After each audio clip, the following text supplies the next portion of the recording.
Hello plant community, thanks for tuning into this channel. If you're new here, welcome. My name is Pam, and for those of you that keep coming along my weekly plant journey, thank you so much for coming back.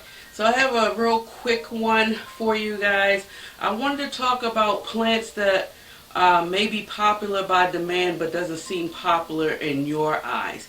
And you know, I just wanted to have an honest conversation with you guys as far as plants that's just not speaking to me. And I just want to be honest about it and share it with you. So I have a few plants on my list here that I want to talk about the reason why I don't want to buy these plants.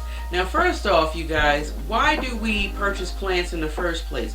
Well, for me, I purchase those plants that's like really speaking to me, that are also beautiful to me, the ones that I feel that would really enhance the aesthetics of my home. Just, I feel that it would give me joy. So that's the reason why I buy plants. It's not because of the ones that's the hottest on the market or the one that's most popular on social media or anything like that. I just pick plants that really speaks to me. Now the plants that's on my list today, you guys, by all means, I'm not saying that these plants are not beautiful within their own right, but for me, they just don't check off my internal boxes. So this is my personal opinion. Please do not take offense to it at all if any of you out there own any of these plants. Now my first plant, you guys, I'm gonna get right into is actually the plant that's just came in on the scene really hard last year, and that would be that Baltic blue. I don't know, for me, since I already have the, what is the other plant? Here I go with this brain freeze mess again. Give me 1 second. The Cebu blue Pothos. Here I go. I saw the plant in my head, you guys, and for some reason drew a complete blank as far as the name of it. But since I already have the Cebu blue Pothos, I don't know, my heart just isn't drawn too much to the Baltic blue. It is a beautiful plant. It does, the hue on it from what I've seen, because magically enough, that plant I'm seeing all the time in the big box stores for some reason. But it is, I noticed that it is bluer than the Cebu blue, and the fenestrations on it kind of does remind me of a Rhaphidophora tetrasperma, which I have that in my collection. And so it's not really, I don't know, it's just not really speaking to me, although it is a very beautiful plant. It's just not one that I'm looking to actually acquire, at least I can say for 2023. Like, this plant is not really speaking to me. My next one is actually, okay, now I want to categorize ferns in general. I think with the issue with me in regards to ferns is I don't think my comfort level or my knowledge level is up there where I say, okay, you know what, I can take on that fern. But I do have one fern in particular that I do not see me purchasing at all, and that would be that rabbit foot fern.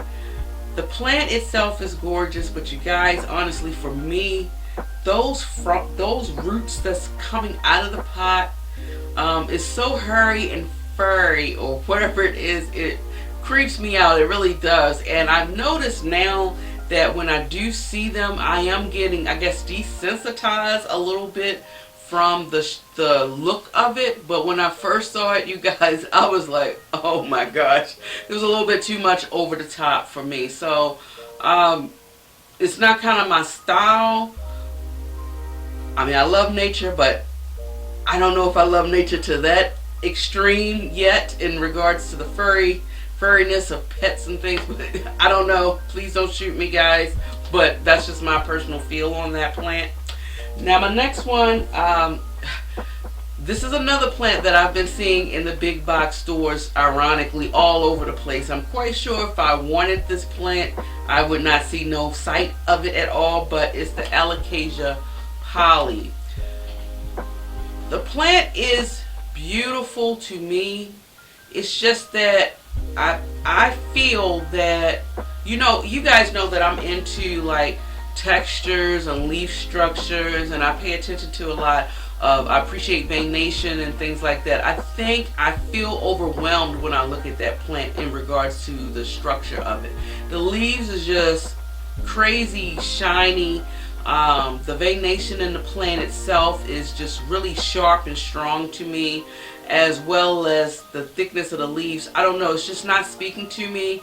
And I just feel like the structure or the overall aesthetic of the plant is just, it's just not one for me, although it's a very beautiful plant. You know, you got to think about these plants sometimes, or think about it as this. You know, you guys, you may see like a beautiful woman or a handsome man, and you be like, okay, that's a handsome person right there. But you yourself may not be attracted to that, and so that's kind of like what's going on with these plants. And I'm quite sure, you guys, whether we all want to admit it or not, I'm quite sure we have some plants on your wish list or on your list that other people would want to have in their homes, but for some reason it's not speaking to you directly. So let me jump into the next one, you guys, and this kind of like goes into what I just made a mention about, the plant that everybody wants to get, but for some reason it's not speaking to you directly. And this one is the fiddle leaf fig. I don't know why. Outside of the fact that, you know, everybody says, okay, it's a very finicky, hard to grow plant. Sometimes I don't really go into that. I take that into consideration when I do buy plants. But, you know, everybody conditioning and things and care can be different. What may not work for the next man doesn't necessarily mean that it won't work for you. So that's not really the reason. It's just something about the leaf structure of it. When I see it, I think of a garden. I think of vegetables in my garden. I think of cabbage. I don't know why. And it's not really, it doesn't pull at my heartstrings or anything like that, although they are stunningly beautiful as they grow up in a nice, very well lit area. It can really be a centerpiece for anybody's home. It's just not the aesthetic for me, and it's not speaking to me at all. So I really don't see me, be honest with you guys, buying that plant anytime soon whatsoever. Now my next one, you guys, as you know, I do have Calatheas in my collection, but there are particular Calatheas that I probably do not see me buying, at least I can say as of right now, for this year 2023, and that is the Calathea Medallion. Now, outside of these other plants that I made a mention of, this is the one plant that I did buy, but I brought it in the very beginning. Guys, I did the fatal flaw thing. I brought that plant like in the very beginning stages of my plant collecting. I did not know what I was doing with this plant, but this plant was just too much of a diva for me to even do with humidity, water, light. I mean, it was just a disastrous experience that I had with that plant. And not only just, and that's the one that I brought, but personally I probably wouldn't buy the dotty or any of the rosette form of that Calathea, if you guys understand what I mean as far as that structure. These plants are very beautiful in color, and they grab you, you know, and they do have the beautiful pink and I guess reddish backs, purple backs, or colored backs that I am drawn to. But it used to be, and now it's just not the case with me. I don't know why. I really can't say what it is with this plant. I think I'm still holding on to the terrible experience that I had. So maybe as the years go by, you know, I may see one and say, you know what, I might want to try my hand in it again.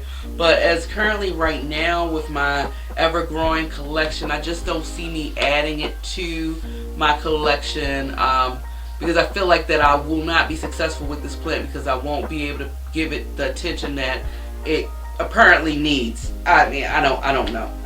Now, I think that's pretty much it, but I wanted to share another plant that was on this list, you guys, but I kind of took it off the list, and that is the bird of paradise. I think I put it on the list initially because I don't think I have space in my home for it. That's one. Two, that plant needs a lot of light. But as I kept seeing it, I don't see it that often in the big box stores, but when I do have a chance to see it, it is a very beautiful plant. And the more that I'm seeing it, it's talking to me. It's starting to talk to me. It's not saying that, okay, that I will actually buy this plant, because the plant is pretty affordable nowadays.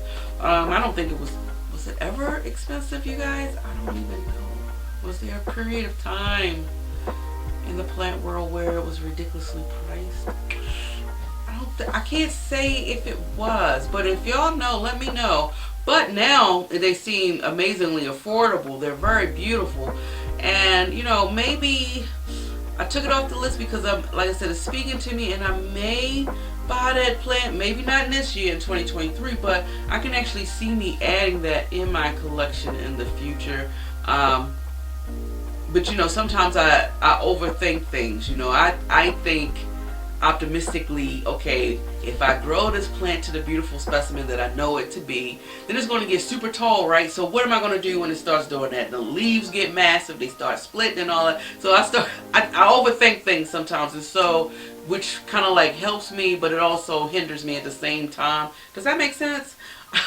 But yeah, those are the plants, you guys, that I don't see me actually purchasing at all, you know. But let's just start a conversation, you guys. I'm interested to hear from you guys. What plants are on your list that you say, you know what, everybody likes these plants, but they're not talking to me? I'm curious. Or did I make a mention of any of the plants on my list? Would you agree that, hey, it's not speaking to you as well? And for those of you who do own these plants, please, like I said, do not take offense from it at all. Like I said, each and every plant is beautiful in its own way. It's just plants that's not speaking to me. So that pretty much wraps up this video, you guys. Keep in mind, if you love foliage as much as I do, and you love listening to planty things, you know what to do at this time. If you have not subscribed to this channel, honestly, you guys, I don't know what you're doing, but you need to subscribe to this channel. Push those thumbs up. Those thumbs ups, you guys, I can't thank you enough. It really has been helping out my channel. I want to grow this channel along with you guys and bring you along with the ride, and just share the knowledge and share the love, because that's basically what this plant community is about, is a group of loving people that taking an interest in beautiful foliage. So enjoy your day wherever you are in the world, and until next time, guys, much love. Bye.